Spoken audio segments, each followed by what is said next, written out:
একটা সময় ছিল যখন এই স্ট্রবেরি ক্ষেতটা ছিল তাদের স্বপ্নের মতো, কিন্তু তারা হার মানেনি। পরদিন সকালেই মা ছেলে মিলে আবার নতুন করে চারা রোপণ শুরু করলো। আবার স্বপ্ন বুনল মাটির বুকে। প্রতিদিন তারা মাটি খুঁড়েছে, পানি দিয়েছে, গাছের যত্ন নিয়েছে। আবার একদিন হঠাৎ ঝড় এলো, গাছগুলো কাঁপছে।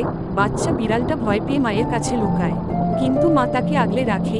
ঝড় শেষে ভেজা পাতার মাঝে উঠে দাঁড়ায় সেই গাছগুলো। মা আর ছেলে আবার একসাথে কাজ শুরু করে, আস্তে আস্তে সব ঠিক করে। এবং অবশেষে তাদের পরিশ্রমের ফল, এক একটা স্ট্রবেরি যেন লাল রত্নের মতো টকটকে। তারা স্ট্রবেরি নিয়ে গেল গ্রামের বাজারে। সবাই তাকিয়ে থাকলো, কি সুন্দর ফল। সব হাসি মুখে কিনল। সন্ধ্যাবেলা তারা ফিরছে ঘরে, হাতে অর্ধেক ভর্তি ঝুড়ি, কিন্তু মনে পূর্ণ সুখ। এমন আরও গল্প পেতে সাবস্ক্রাইব করো আমাদের চ্যানেল। ভালোবাসা আর সাহসের ছোট ছোট গল্পে আবার দেখা হবে।